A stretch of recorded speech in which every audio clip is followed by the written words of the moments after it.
درود پڑھیں محمد والے محمد کی ذات۔ اعوذ باللہ من الشیطان الرجیم، بسم اللہ الرحمن الرحیم، الحمد للہ رب العالمین، بارئ الخلائق اجمعین، الصلاۃ والسلام علی عبد اللہ ورسولہ وحبیبہ وصفیہ ونجیبہ سیدنا ومولانا ابی القاسم محمد صلی اللہ علیہ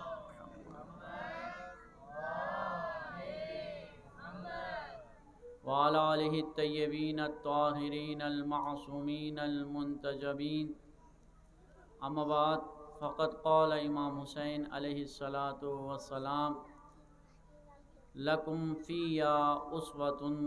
درود پڑھیں محمد والے محمد کی ذات پر۔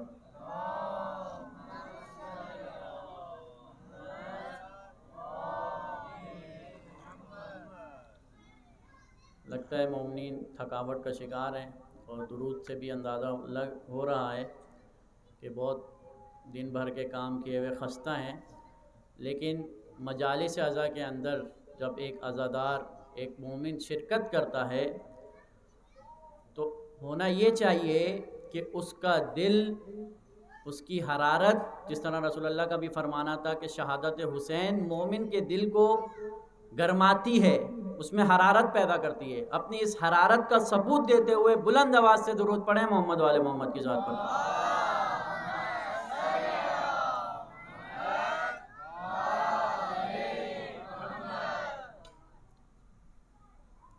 مومنین کرام، آپ کے سامنے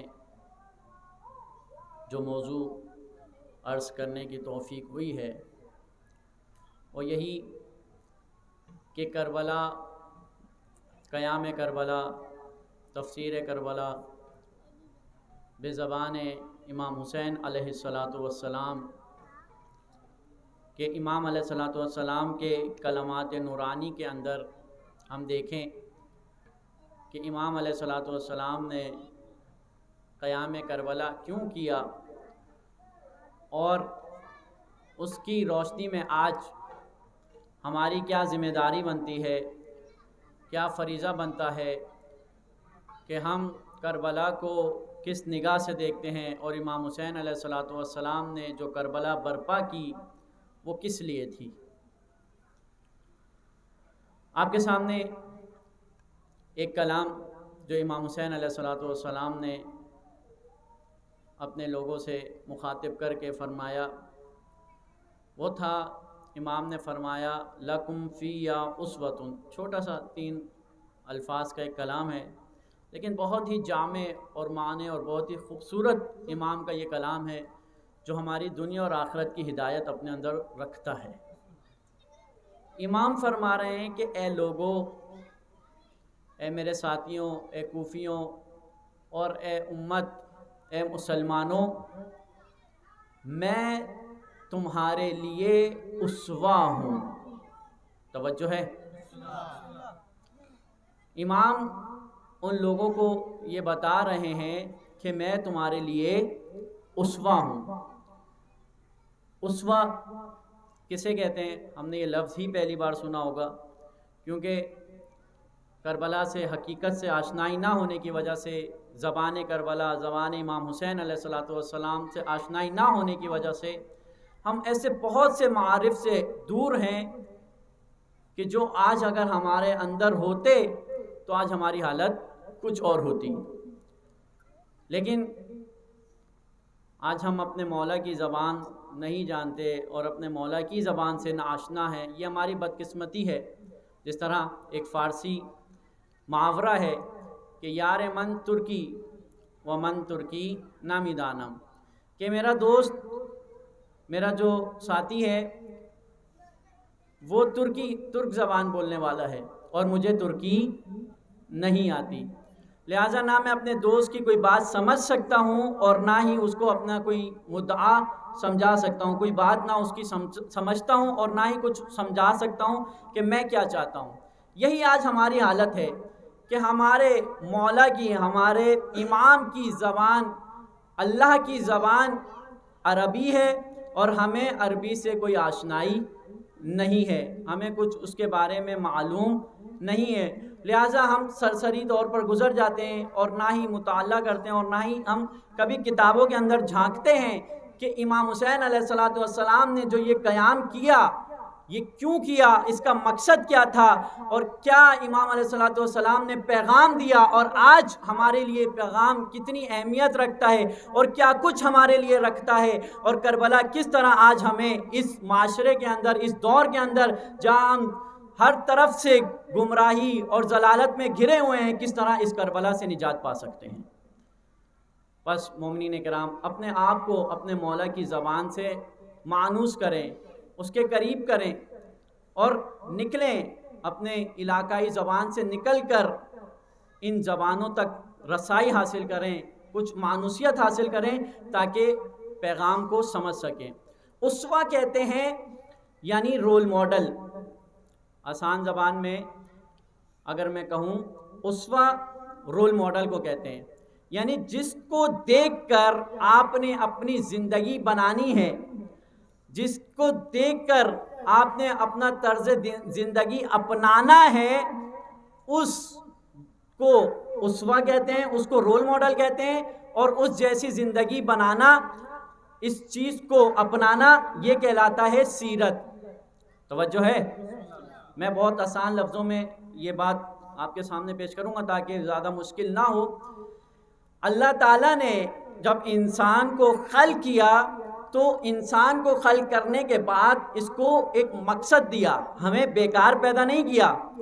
ہم اس دنیا میں اس لیے نہیں آئے کہ ہم یہاں پر کھیتی باڑی کریں، اپنے لیے بس 3 وقت کا کھانا میسر کر لیں اور اس دنیا کے اندر ہمارا یہی کام ہے کہ کھائیں اور نسل پیدا کریں اور چلا جائیں۔ یہ نہیں ہے مقصد زندگی، یہ قرآن کا مقصد نہیں ہے۔ یہ تو جانور بھی کر رہے ہیں، یہ تو ہم سے اچھا جانور کر رہے ہیں، وہ پورا دن ان کا کام ہے کہ کھانا پینا اور تولید نسل کرنا۔ آیا انسان کو بھی اللہ تعالیٰ نے اس مقصد کے لیے پیدا کیا ہے یا نہ؟ سوچیں، تفکر کریں۔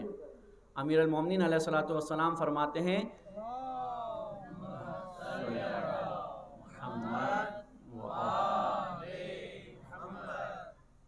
خدا رحم کرے اس شخص پر کہ جسے ان 3 سوالوں کے جواب مل جائیں، اور در حقیقت ہم انہی 3 سوالوں کے جواب ڈھونڈنے کے لیے پیدا ہوئے ہیں، اور انہی 3 سوالوں کا جواب ہم نے ڈھونڈنا ہے۔ وہ 3 سوال کون سے ہیں؟ وہ 3 سوال یہ ہیں: من این، فی این و الی این، کہ میں کون ہوں، کہاں سے آیا ہوں اور کہاں پر ہوں، ابھی کہاں ہوں، کیا کر رہا ہوں، ابھی میرا فریضہ کیا ہے، و الی این، اور میں نے کہاں جانا ہے، یعنی میں کس کی طرف سے آیا ہوں اور کیا کر رہا ہوں، کیا مقصد ہے، اور جہاں جانا ہے ادھر کیا لے کر جانا ہے۔ اگر کوئی شخص اپنی زندگی میں ان 3 سوالوں کے جواب ڈھونڈ لیتا ہے تو در حقیقت اس نے اپنا مقصد حاصل کر لیا ہے۔ توجہ ہے؟ تو مومنین اکرام، انسان با مقصد ہے، انسان کسی مقصد کے لیے خلق کیا گیا ہے۔ ایسا نہیں ہے کہ ہماری زندگی بس یہی بن جائے کہ ہم کھانا پینا اپنا مقصد بنا دیں، کہ جیسے بعضوں نے بنایا ہوا ہے کہ کیوں کھاتے پیتے ہو؟ تاکہ زندہ رہیں۔ کیوں زندہ رہتے ہو؟ تاکہ کھانا پینا کرتے رہیں۔ یہ زندگی بن گئی ہے۔ نہ، زندگی اس سے بڑھ کر ہے۔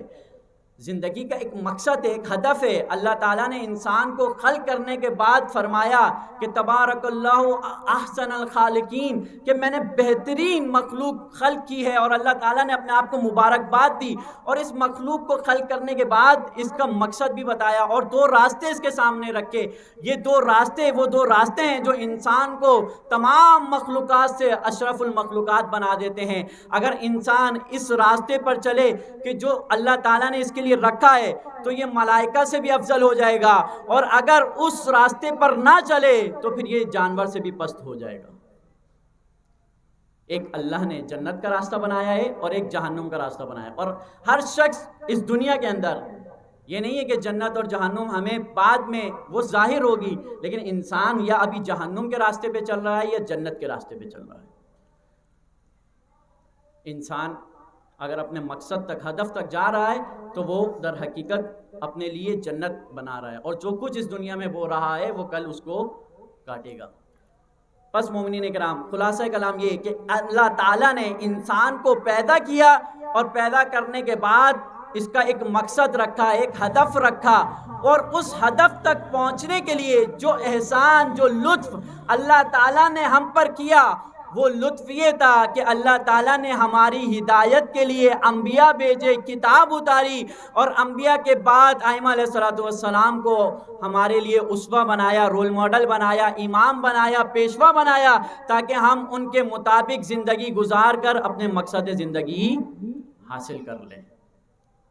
توجہ ہے؟ اللہ تعالیٰ نے ہمارے لیے رول ماڈل خلق کیے، اور امام حسین علیہ السلام اپنے اس کلام میں فرما رہے ہیں کہ لَکُمْ فِی اسوۃ، کہ میں تمہارے لیے اسوہ ہوں، یعنی میں تمہارے لیے رول ماڈل ہوں۔ بہت خوبصورت کلام ہے امام علیہ السلام کا، اور امام نے یہ کربلا کے اندر فرمایا، یعنی جو کچھ میں کر رہا ہوں اس کے مطابق تم نے اپنی زندگی بنانی ہے۔ یعنی اسوہ یعنی جو کچھ رسول اللہ کر کے گئے اور جو کچھ رسول اللہ کے وصی اور اولیاء کریں گے، انسان نے وہی کچھ کرنا ہے، امتوں نے وہی کچھ کرنا ہے۔ قرآن میں اللہ تعالیٰ کا ارشاد ہے کہ لَقَدْ كَانَ لَكُمْ فِي رَسُولِ اللَّهِ أُسْوَةٌ حَسَنَةٌ، کہ تمہارے لیے رسول اللہ کی ذات میں اسوہ حسنہ ہے۔ اور رسول اللہ کا یہ فرمانا تھا کہ میں تمہارے اندر دو گران قدر چیزیں چھوڑ کر جا رہا ہوں، ثقلین چھوڑ کر جا رہا ہوں، دو بھاری ثقل چھوڑ کر جا رہا ہوں، ایک قرآن اور ایک اہل بیت۔ اگر ان سے متمسک رہو گے تو تم نجات پا جاؤ گے۔ یعنی جس طرح رسول اللہ کو قرآن اسوہ حسنہ قرار دے رہا ہے، اسی طرح رسول اللہ کے حکم سے اہل بیت علیہ السلام کو، آل رسول کو اسوہ حسنہ قرار دے رہے ہیں۔ بس جو کچھ رسول اللہ نے کیا اور جو کچھ اہل بیت نے کیا، امتوں کا فریضہ ہے کہ وہ بھی وہی کچھ کریں جو اہل بیت علیہ السلام ہمیں دکھا کے جا چکے ہیں۔ بس مومنین کرام، اسوہ یعنی اپنے امام، اپنے ائمہ کے مطابق طرز زندگی اپنانا۔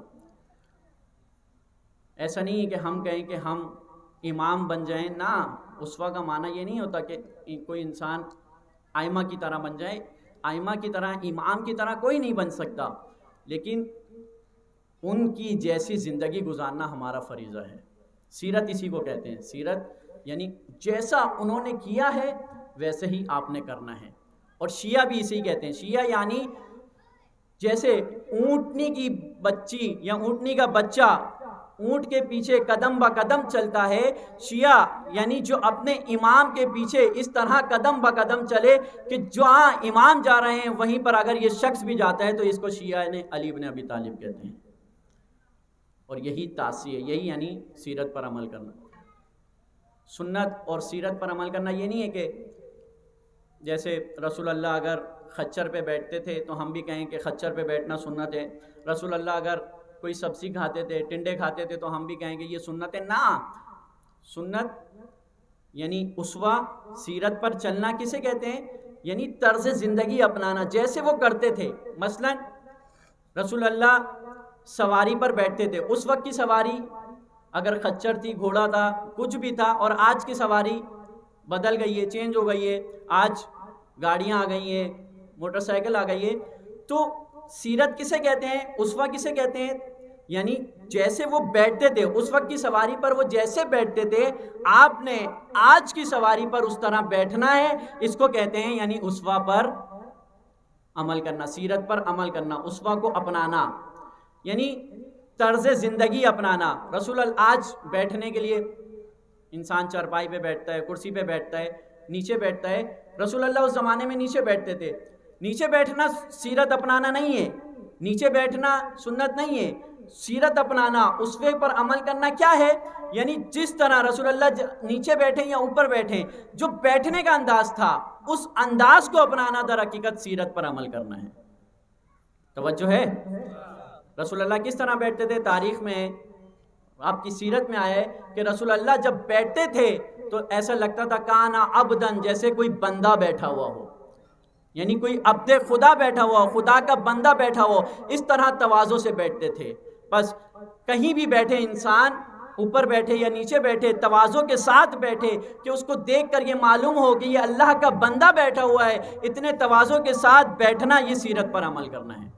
اس کے مقابلے میں اگر انسان متکبرانہ بیٹھے تو پھر یہ سیرت کے خلاف ہو جائے گا، یہ ائمہ کی سیرت کے خلاف ہو جائے گا۔ اس طرح ایک ایک عمل، آپ کھانا، اس زمانے میں جو بھی کھانا ہوتا تھا رسول اللہ کھاتے تھے، آپ کے پاس جو میسر ہے آپ وہ کھاتے ہیں، لیکن سیرت کیا ہے؟ رسول اللہ ہمیشہ حلال کھاتے تھے۔ سیرت یہ ہے کہ حلال کھاؤ۔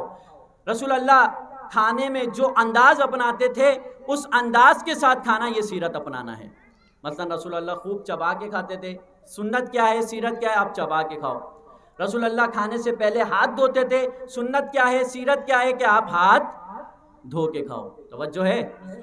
مشکل تو نہیں ہو گئی بحث؟ بہت آسان الفاظ میں سمجھا رہا ہوں کہ یہ ہے سیرت پر عمل کرنا، یہ ہے سنت پر عمل کرنا۔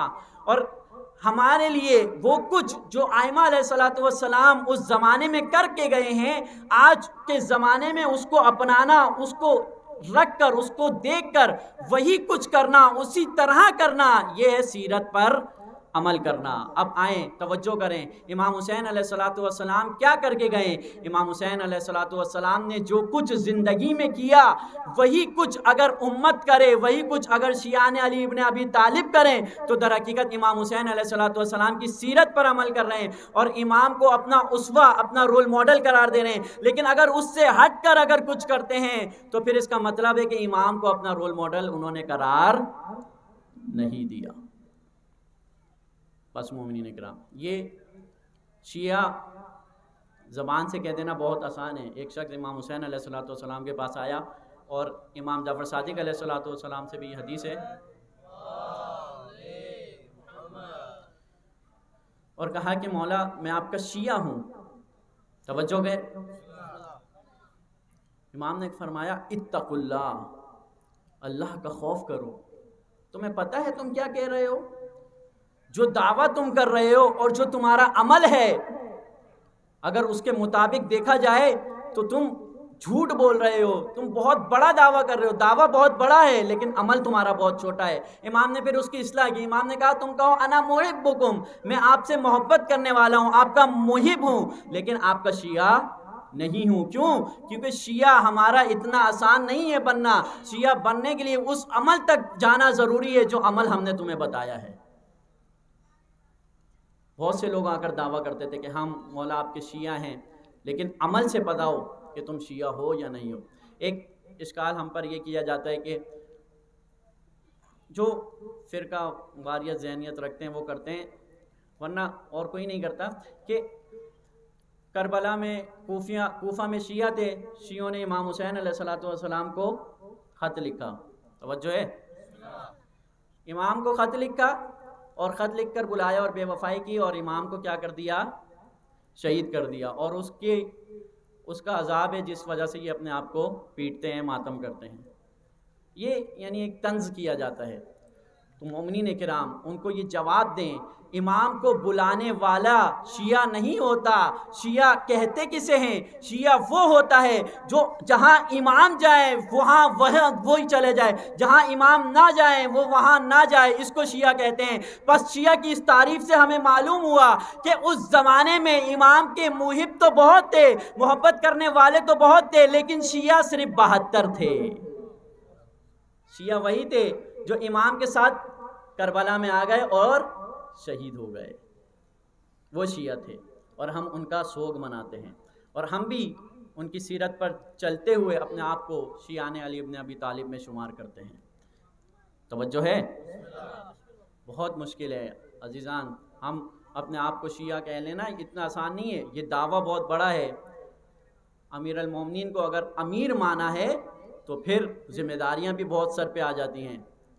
آپ توجہ کریں، آپ میں سے بہت سے لوگ جاب کرتے ہوں گے، بہت سے لوگ کسی کے انڈر کام کرتے ہوں گے، تو انسان کی کوشش ہوتی ہے کہ کسی ایسے شخص کے ماتحت، کسی ایسے شخص کے انڈر کام کرے جو زیادہ دقت نہیں دیتا، جو زیادہ پکڑ نہیں کرتا۔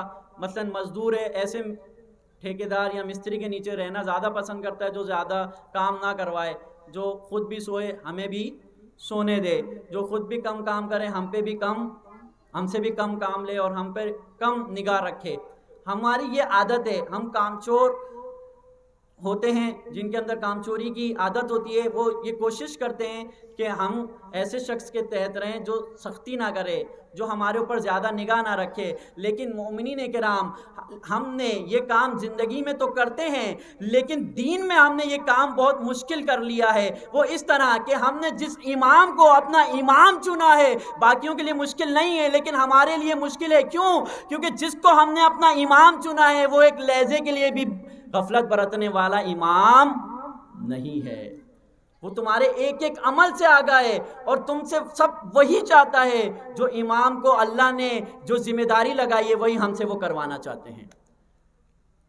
علی علیہ الصلوۃ والسلام، ہم کہتے تو ہیں امام آ جائیں اور ہم امام کے سپاہی بن جائیں گے، لیکن آپ نے دیکھا کہ جب امیر المومنین علیہ الصلوۃ والسلام برسر اقتدار آئے، حاکم بنے، لوگوں نے خلیفہ کے طور پر چنا اور چوتھے خلیفہ مقرر ہوئے، اور ہمارے عقیدے کے مطابق پہلے امام ہیں، اور جب حکومت پر آئے تو پھر جن خلیفاؤں کے تحت لوگ پہلے زندگی گزار رہے تھے آسان تھا، لیکن جب امیر المومنین آئے تو امام نے فرمایا میں ایسی عدالت قائم کروں گا کہ اگر کسی نے بیت المال لوٹ کر عورت کا پازیب بنا لیا ہے تو میں اس کو بھی بیت المال میں واپس لوٹا دوں گا۔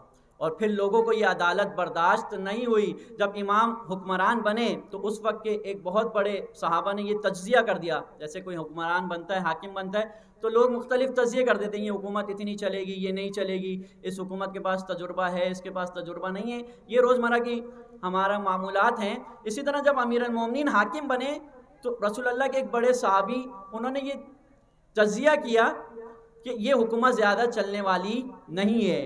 پوچھا کیوں؟ کہا کہ جو لوگ ہیں، جو لوگوں کی ذہنیت ہے اور جو امام ہے اس میں بہت فرق ہے۔ امام وہ ہے جو ذرا برابر بھی ظلم نہیں کر سکتا اور ظلم برداشت نہیں کر سکتا، جو عدالت، امام عدالت ہے، اور لوگ وہ ہیں جو عدالت کے قائل نہیں ہیں، جن کے اندر عدالت کو برداشت کرنے کی طاقت نہیں ہے۔ اور پھر یہی ہوا، 4 سال بھی امام کو وہ لوگ برداشت نہیں کر سکے امام کی عدالت دیکھ کر۔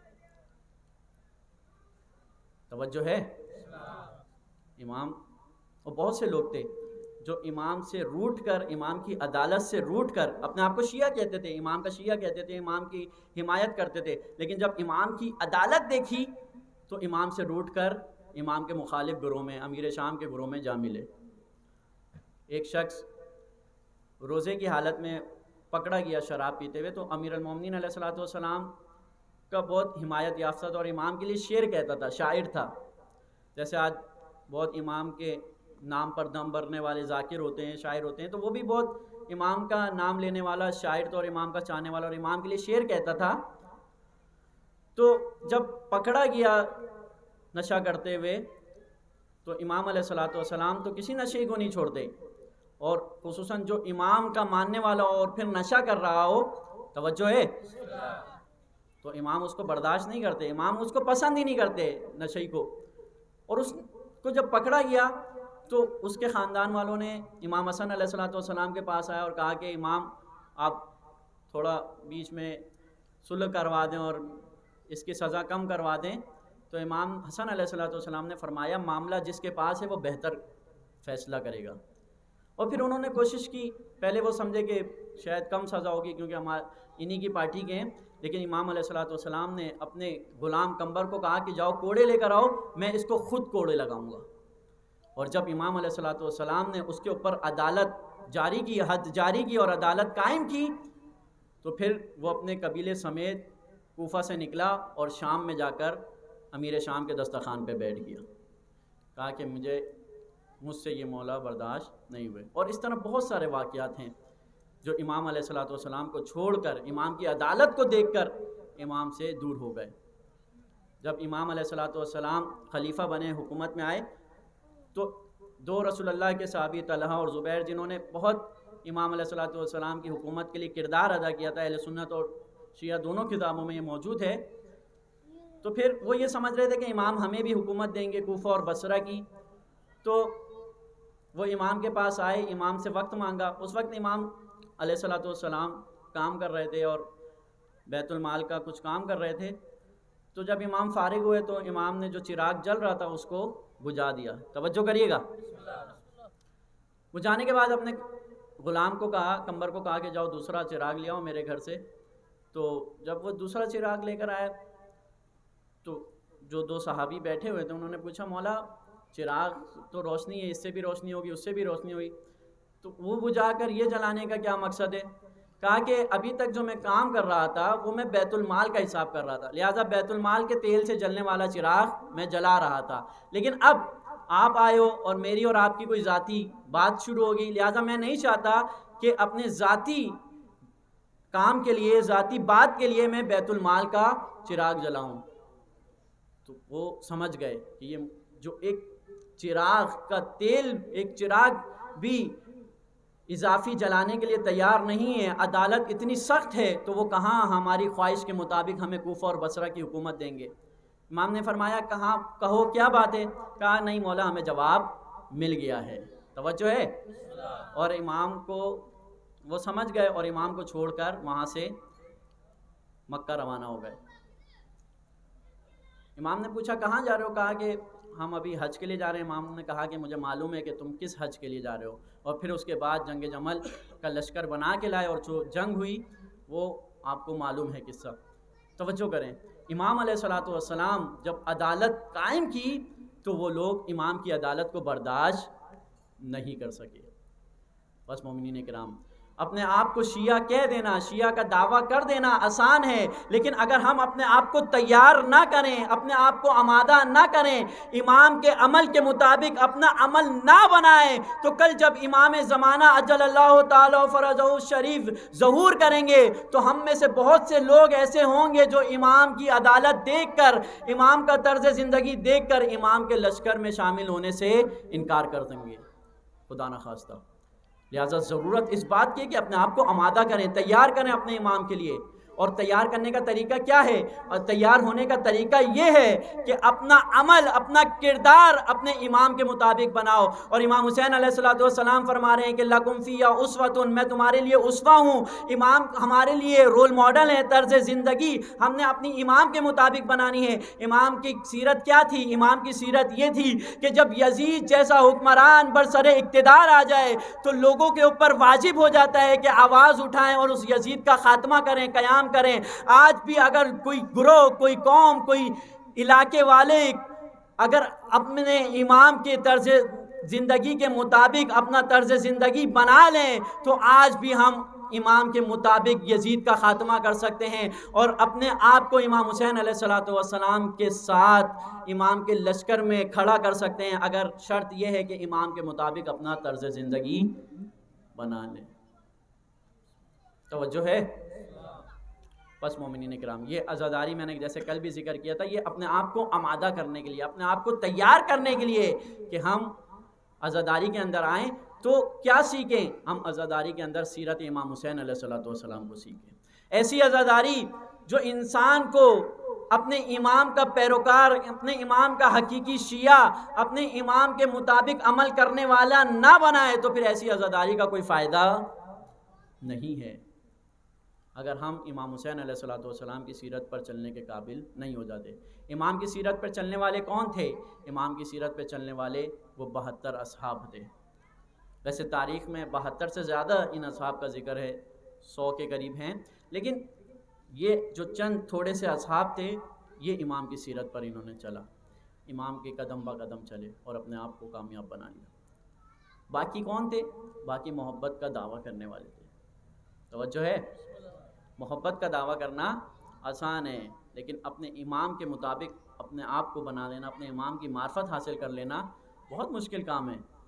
امام جعفر صادق علیہ السلام کے پاس ایک صحابی آئے,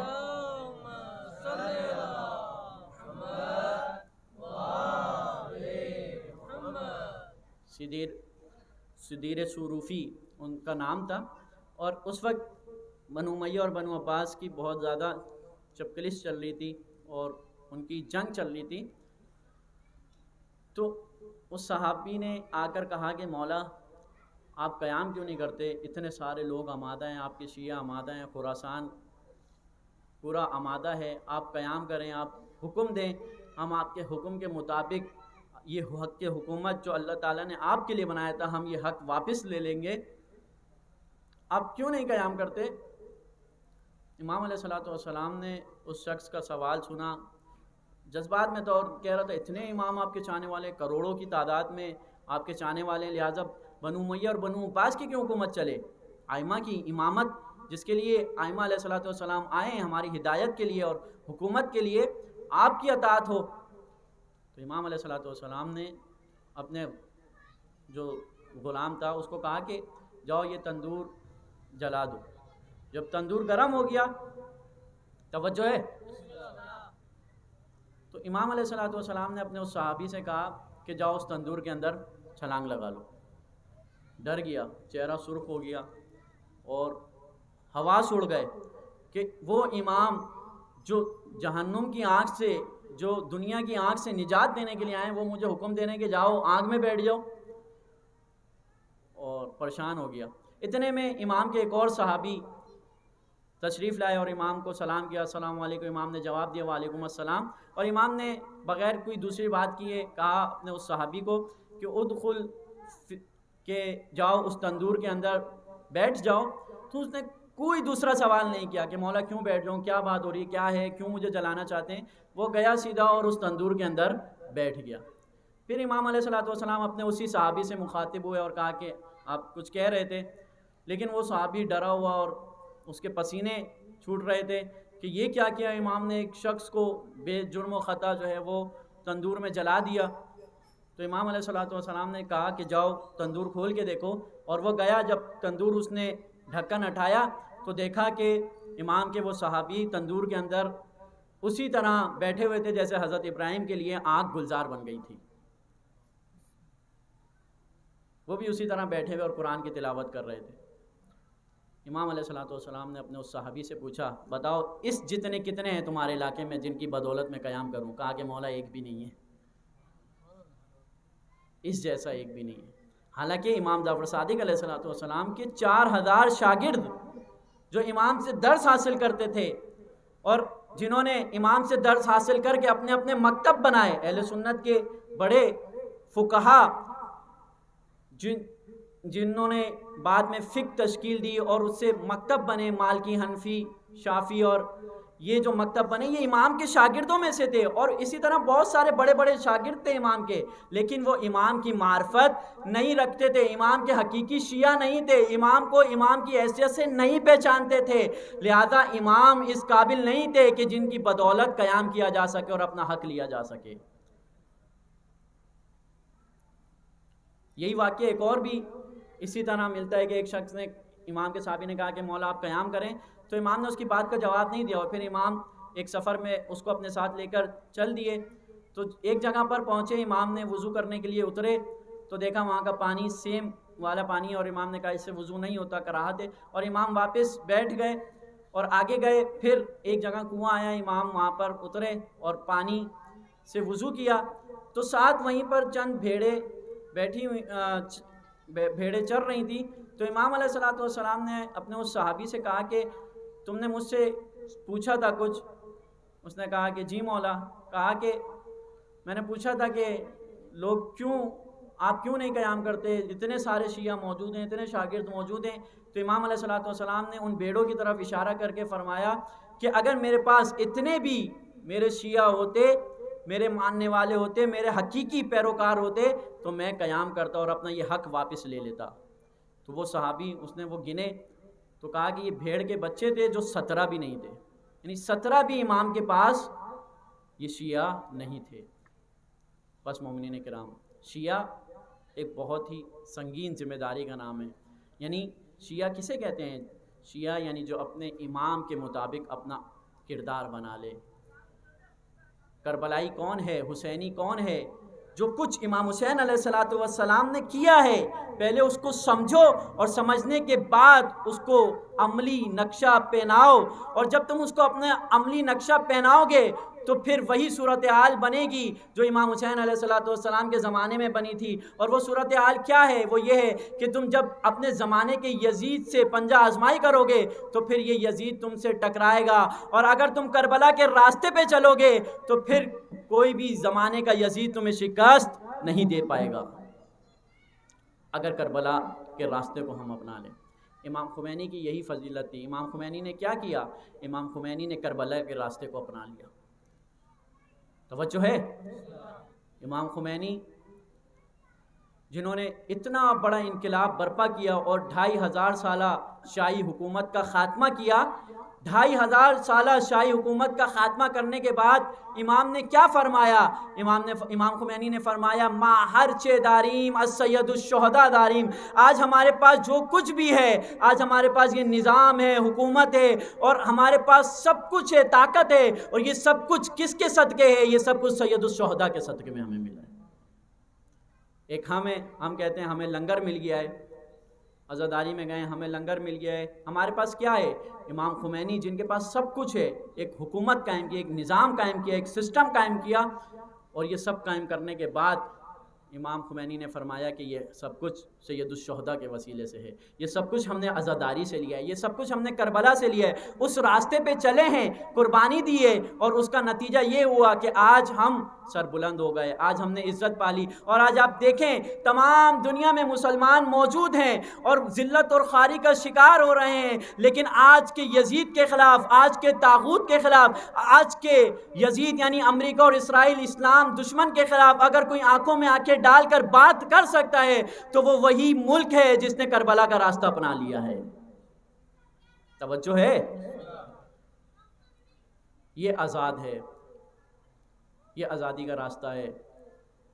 کربلا نجات دیتی ہے، کربلا قوموں کی نجات ہے، کربلا امتوں کی نجات ہے، کربلا مردہ معاشروں کو زندہ کرتی ہے۔ بس مومنین کرام، امام حسین علیہ السلام کے کردار کو اسوہ بنائیں، رول ماڈل بنائیں، طرز زندگی بنائیں، اور اپنے لیے کامیابی لکھ لیں، اپنے لیے کامیابی کا دروازہ کھول لیں، اپنی نسلوں کے لیے کامیابی کا دروازہ کھول لیں۔ ہم نے اپنی ایک زندگی گزار دی ہے، لیکن میں بزرگوں سے، بڑوں سے یہ گزارش کروں گا کہ اپنی نسلوں کو کربلا کے لیے تیار کریں۔ آج کی خواتین کی سب سے بڑی ذمہ داری یہ ہے کہ اپنی نسل کو، اپنی آنے والی نسل کو، جس نسل کی تربیت کر رہی ہیں، اس نسل کو کربلائی اور عاشورائی نسل بنا دیں۔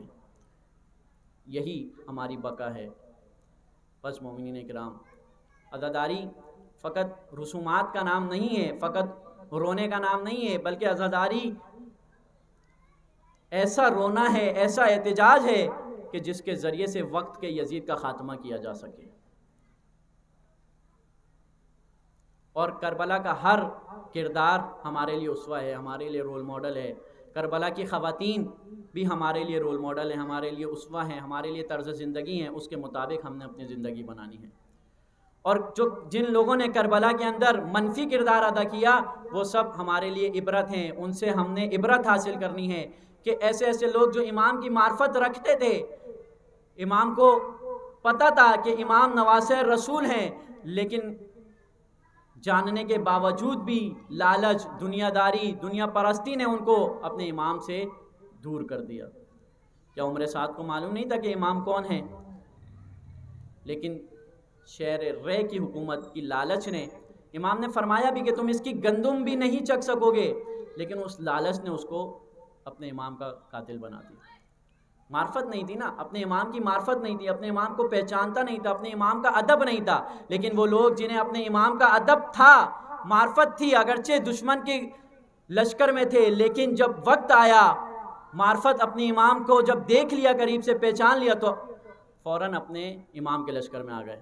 حر علیہ السلام یہ ہمارے لیے اسوہ ہیں، یہ سیرت ہیں۔ حر کون ہیں؟ حر وہ ہیں جو اپنے زمانے کے امام کو پہچانتے تھے۔ توجہ ہے آپ کی؟ جب امام حسین علیہ السلام کوفہ کی موڑ پر پہنچے تو حر نے امام کا راستہ روکا، اور اس وقت امام علیہ السلام نے حر کے قافلے کو اور حر کو پانی پلایا، اور جب نماز کا وقت ہوا تو امام نے اس سے کہا کہ تم اپنی نماز پڑھ لو اور ہم اپنی نماز قائم کرتے ہیں۔ تو حر نے کیا کہا کہ نہ، جب نواسہ رسول موجود ہے، امام موجود ہے، تو حر اپنی نماز قائم نہیں کرے گا۔ یعنی ادب تھا، معرفت تھی، دل میں احترام تھا، تربیت تھی، لیکن ابھی آگاہی اور شعور اپنے امام کا نہیں تھا، لیکن جب مل گئے تو وہ آگاہی اور شعور بھی آ گیا۔ بس مومنین کرام، ادب، احترام، تربیت اثر کرتی ہے انسان پر، اور پھر اس کے مطابق انسان فیصلے کرتا ہے۔ جب امام حسین علیہ السلام کا راستہ روکا حر نے، تو امام نے فرمایا کہ تمہاری ماں تجھ پر روئے، تو حر نے کیا جواب دیا؟ حر نے آگے سے کوئی بدتمیزی نہیں کی، بلکہ کہا کہ مولا میں آپ کی اس بات کے جواب میں آپ کی والدہ کا نام بھی نہیں لے سکتا۔ کیوں؟ کیونکہ آپ کی والدہ وہ ہیں کہ جن کا بغیر وضو نام بھی نہیں لیا جا سکتا۔ احترام تھا۔ اور جب وقت عاشور آیا تو حر علیہ السلام امام کے پاس آ ملے۔ تربیت اگر ہو، اگر معرفت ہو، ادب ہو اپنے مولا کا، تو انسان ایک رات میں کربلا کے لشکر میں شامل ہو جاتا ہے۔ بس مومنین اکرام، ہم نے اپنی تربیت کرنی ہے، اپنی نسل کی تربیت کرنی ہے، اپنی خواتین کی تربیت کرنی ہے، اور تربیت کے لیے سنجیدہ ہوں، آمادہ ہوں، ایسے اقدامات کریں کہ جس سے ہماری نسل کی کربلائی اور عاشورائی تربیت ہو۔ تربیت پہ ضرور سنجیدگی اپنائیں۔ اگر اپنی زندگی گزر بھی گئی ہے تو اپنی نسل کے لیے ایسے اہتمام کریں کہ جس سے وہ ایسے لوگوں کے ہاتھ میں نہ چلے جائیں جو کل کو ان کو بھٹکا کے اپنے ساتھ کسی بھی مفادات کے لیے استعمال کریں، نہ، بلکہ وہ ایسی تربیت کریں کہ اپنے امام کے لیے آمادہ ہو جائے۔